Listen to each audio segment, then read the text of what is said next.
the School of Nursing, and he's here to kind of talk about his experience. Relating to your class and then with the nursing school as well. Right. So I'll just give you the stage. Thank you. Should I click through them on the computer? I gotcha. So just look at me and I'll do it for you. So yeah, first thing you guys probably have to say, is it okay if I get the mask? Sure. Thank you. Sorry. So the first thing you guys probably have for me is why am I here? And that the major thing why I'm here is I'm one of you guys. I'm a UConn student. I transferred to the university back in 2020 and was online for a year. And then coming here for the past year was my first experience here, kind of as a junior, sophomore. I'll get more into that as I get through the presentation. But with my relation to your class as SPL, future, whatever it's called, careers. SLPs. Yes, SLPs for there careers. I was a triplet. I'm a triplet. So growing up, we had our own language. And that language put us in speech therapy. So we had to go to speech therapy for about 5 years. And the teacher really had to work with my mother and the three of us to come up with our diagnosis and what our game plan was. So you can go to the next slide. So that's the three of us in first grade, I believe. That's me on the left, my brother Luke's in the middle, and my brother Paul's on the right. So you probably can't tell from the picture, but we have 2 missing teeth, and that's directly to your front teeth, and then we have underbites as well. So with the missing teeth and the underbites, that definitely contributed towards our language dilemma. We developed our own language, as they like to call it. So getting into kindergarten and first grade, we had really bad language. We couldn't read, we couldn't talk that well, but we had good personality to be able to communicate with all the other kids, but it was really trouble getting through that very easy stuff that's supposed to come to children at that age. So my mom knew in kindergarten that we were going to repeat to stay back to go to a speech pathologist and get some help. But coming up with that game plan, we chose that first grade would probably be the better option because you're learning better stuff and it would help us develop more with the kids. So we went to first grade, and then after our first grade, we stayed back to our second first grade. So you can click the slide, which is kindergarten, first grade, and then the next one is Mrs. Harold. She was our speech pathologist back when we were little. She was from the start with us, and that's the three of us in kindergarten. And I actually reached out to Mrs. Harold, our former speech teacher, like a week ago, and I just wanted to know more, because I couldn't remember that well, but I wanted to know what was our main issues that you had to help us with. And she emailed me this. I'm going to read it for you guys. So she said, when you were young, we worked on your articulation, sound, and production. If I remember correctly, we also worked on your grammar and oral and written expression. With some explicit instruction and practice, everything came to you in second grade and you were exited from the services. Always our goal in special education, you were always so much fun to work with. So our special education for speech and just grammar and all that kind of combined went from preschool, right before kindergarten, we started with it a little bit at home, and then it progressed all the way to second grade. And by second grade in the middle, we fused out. But all with our teeth and our underbites, we had to wear retainers, all different types of stuff. It was always learning how to get certain words out of our mouths, and even differentiating the words, there's so many different theirs. And understanding which there do we use when we speak, we don't even think of that, but when you write it down, you got to. And even all words with H's, such as SH, CH, all those type of things, we had to go, we would look at, she would have us kind of mirror each other, and we would watch each other's mouths move. And that was a whole way of getting us to learn how to say certain pronunciations because we couldn't say it. So she used the dynamic with the three of us, because usually you'll probably have one kid at a time, but the three of us, they did together. And they kind of turned it all into a game. So it was like competing against my brother or the other one, for example, but turning it into, it wasn't just something I had to go to because I wasn't smart enough or whatever the situation was, but turning it into something that you're motivating them, you're empowering them to, let me take this in my own hands. I want to learn how to speak, I want to learn how to read. And doing those things, they matter because it changes the outcome. And you can go to the next slide. First grade and second grade, again, as I talked about, it was a challenge, especially learning how to talk at first because we were so used to talking in our own language, which was unique to us, but we thought it was just normal. We didn't think it'd be such a difference, and it was, as right getting into kindergarten. So the next slide is as future special education teachers.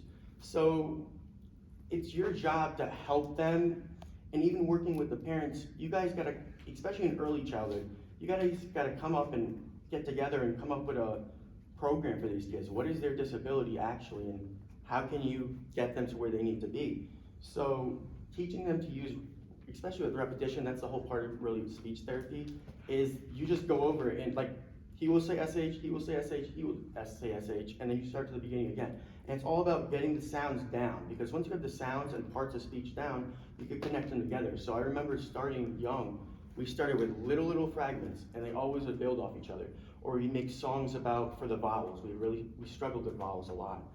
And we would make the songs up about vowels, and then you apply that to regular talking. And it's all about making something easy at first so that they can grasp the concept and then apply it to your everyday situations. So my next point is teaching my voice. You guys are talking about the creating, it starts with a P. It's something, I had it written down. Something sounds, the phonetics. Yes, phonetics. Yes, Yep. that's a huge thing I was kind of going off of with understanding and differentiating how I could think a sound something like how I think in my head, but it really doesn't. And you have to be able to, with that student, show them how it will sound. So even you yourself making that sound for them and keep doing it, repeating it to them, repeating it over and over until they get it inside their brain so that they can say it themselves. Because especially with our jaws and the way our teeth was, we couldn't make certain sounds, so we kind of had to develop a way of how to make the sound when you have a retainer in your mouth. How are you going to talk regularly? So it's all types of different aspects you will meet in your career field that you're going to have to find out how to get this person to talk a certain way. Or it could be a young kid, and you got to work with a young kid, or it could be an old person who just suffered from a stroke or something, and you got to rehabilitate them to be able to talk again. Right. So getting to my last point with the UConn Nursing School, coming here in the fall semester of this year, I was only here for 2 weeks. I transferred in the pandemic, as I said, but I only was here for 2 weeks. I was suffering for about 2 or 3 years since my first semester of freshman college. I had severe chronic pain starting from my lower back all the way to my big toe, and at first I had no idea what it was. So when I went home from my freshman year, fall semester, I got it checked out and I had a herniated disc. And at first they just told me it's gonna heal most likely in a year. You should be good, just do your stretches. And they treated me like a regular case that I should be. I'm 21, 22 now. And over time, about 2 years, I had about 6 different back injections, and unfortunately they did nothing. And the back injections are called cortisone injections. Those are numbing injections, think of. Like when you get a cavity filled, they numb your mouth, that's what they do to your back basically. And it's supposed to work, you're supposed to get only 3 a year, and it's supposed to work for a period of 5 months. Unfortunately for me, they tried 6 different concoctions, and none of the concoctions took. So I got my last back injection back in January of 2021, and we waited about 3 weeks and it didn't take. So my only option was, after suffering through 2 years, was to get a small little back procedure called a discectomy. I got it in an outpost center. And what they do, think of it like a jelly donut. You squeeze the jelly comes out the donut. That jelly was the gel on my disc, and it was hitting all my nerves. So it was shutting down my entire left leg. So what they do with the discectomy is they close the jelly donut up, and hopefully it heals. For me, it healed for about 2 weeks, and then after those 2 weeks, I came up here and lived with a buddy off campus. I was only here for 2 weeks. And just from sleeping, or I guess moving the wrong way, which I really couldn't do anything. I wasn't allowed to lift more than 10 pounds. It was BLT, no bending, lifting, and twisting, so I couldn't do much. And somehow it just collapsed up here. So my spine collapsed up here, my L4 and 5. And for about 2 weeks, they just thought maybe I was fibbing a little bit, but they couldn't get me into the MRI because they just couldn't find me a spot. And they didn't think it was as big of an emergency as I was saying it was, because I don't know if I had a high pain tolerance, or my age really threw them out, because as I always say, I'm Benjamin Button. I got an 80-year-old back, but a 21-year-old physique. So people are just they don't know what to do with that. They all thought I was in a car accident or something. So when I came home in March after the 2 weeks, I decided to get the spinal fusion, which a spinal fusion is they remove both my discs in the bottom of my back and they put titanium there instead. So with that procedure, it would get rid of all the pain that I was having, that I couldn't use my left leg. But I was supposed to lose something like 35% mobility, because usually 50-year-old or older get this operation. They said there wasn't a case like mine in 30 years, they can't even remember. So they all thought I was hurt or whatever it was, but it was just a bad disc. I have what's it called? Degenerative disc disease. That's what they ended up naming it. So then getting in contact when I came here back in the fall, I found out that UConn got this around $6 million study to do back pain research. And I met this great doctor, Dr. Starkweather, and she really recruited me and said, you have something to offer, you can really get people into the study, because that's how research works, is you have to get participants in. So using my story and kind of being a spokesperson, I've been going around, such as like I'm doing here, and I tell everyone about our back study pain that we're doing. So this is acute lower back pain. Acute lower back pain means early, chronic is later. So with the early lower back pain, we're looking for patients from anywhere from 24 hours to 6 weeks who are experiencing lower back pain.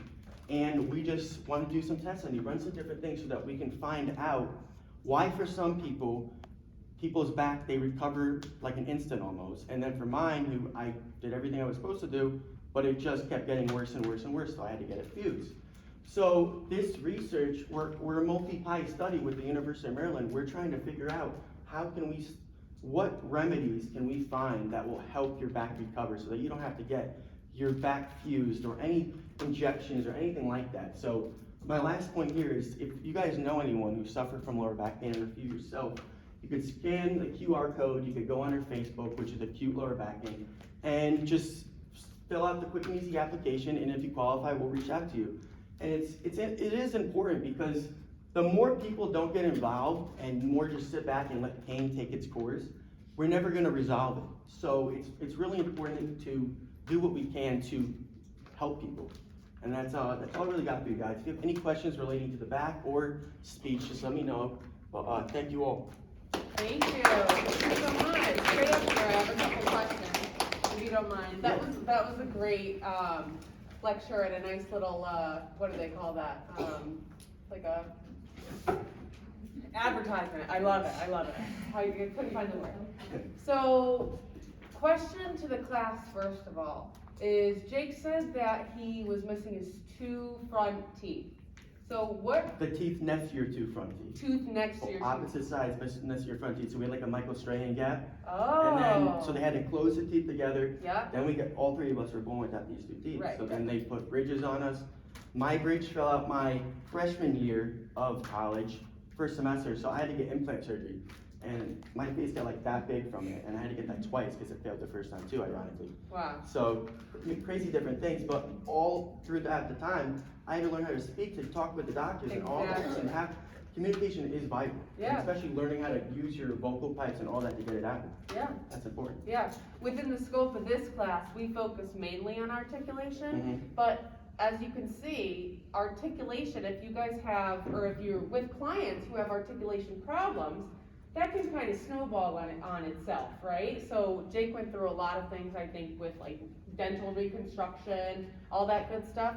And so that has to lead into ways that he needs to compensate to get people to understand him in terms of his intelligibility. Or even speaking with my hands. For a long time, the 3 of us, we used to speak with our hands a lot. Right. Because no one could understand what we were trying to say, so we'd have to make up in different ways. So speaking with our hands, being loud, being kind of obnoxious, was our way to get that message forward. That Right. we needed to help her, Right. whatever situation it was. Yeah, and you had the model of the speech therapist kind of show you how, Yeah, where to place your. Kind of like, it was a mirror, and she'd be in front of us, and 3 of us should be right there sitting, and she would just mimic like how our mouths should actually move. Right, Because that's whole part of it is, we used to not move our jaws because it's an underbite. Yeah. So you'd be like this. yeah, So move the way your mouth moves, and over time, we had the underbites, we got rid of the underbites, we didn't have teeth, we got the teeth. yeah, Learning that whole time how to keep improving with our talking. right. It was just, Do you guys know what that's called, using a mirror to kind of look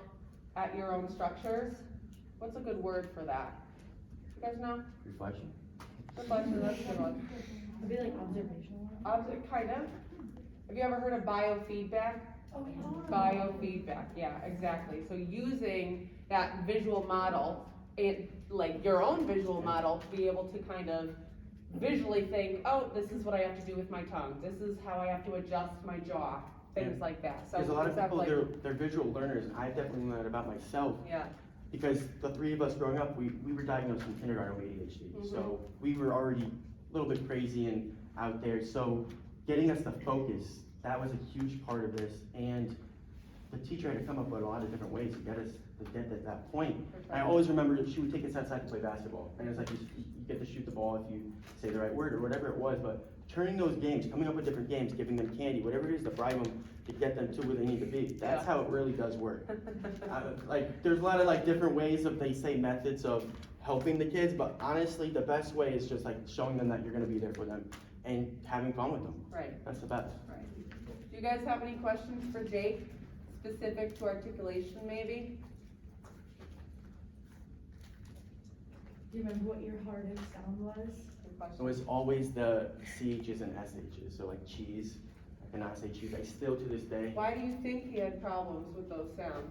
because your tongue, also your tongue hits Don't your. answer. Oh. So why do you guys think I had problems with my tongue? Is that what you said? Well, why do you have problems with those Oh, wait. specific sounds? Oh, with cheese? Why would it be hard for him to say ch? Yeah, A lot of those are working with your teeth and the missing, I just said with missing teeth. Yeah, right, so with that affricate, the ch, you need that contact with that alveolar ridge in order to kind of get that sound of the ch. So that's definitely a reason the teeth play a huge role as articulators in there. yeah. Or like mumbling, we used to mumble a lot sometimes too. So Really? like teaching us to open our mouths, I still to this day, I say I do, instead of with the A. Yeah. And that's just the way, it's a habit now, but learning to open our mouths and talk, because we get the underbite, so it was Right. just kind of, we're shut a little bit. So it distorts your vowels too, Mhm. his vowels were distorted, probably, Our vowels are really bad, like that's why we made the song A-E-Y-O-U and sometimes Y. uh-huh. And we'd sing it, and like, it got us to the point we needed, but we couldn't really do any vowels. Question for the class, why do you think with an underbite and a closed mouth, what do you think his vowels sounded like? If you could say it again? Colored? Probably a little R colored, yeah. What about in terms of, like openness and those, like height, advancement? What do you think was going on with his tongue? Yeah, It's a Maya? lot lower because there's not as much ability to expose the mouth and the jaw. So you think his vowels would be lower? Yeah. Good thought, good thought. I'm thinking that since he wasn't able to open his mouth, his tongue couldn't lower. So they would probably be more like stuffy and more central, or even higher at some points. I know you don't know this lingo, Well, but- no, my father, so he works for the Yankees, he's a cameraman, so he filmed from growing up everything of us. So Right. we have everything on film mostly, the three of us talking. Yeah. So I hear how we talk. Yeah, And most of it is just mumble because we couldn't open our mouths Yeah. that much, so it would just come out as mumble. Even if we were trying our hardest to say the words, Right. it would come out as jargon because we just couldn't Right. say the correct pronunciation. Yeah. But thank you everyone for letting me talk to you guys, and if Yeah. any of you know anyone with lower back pain, definitely reach out. thank you so much, Dave.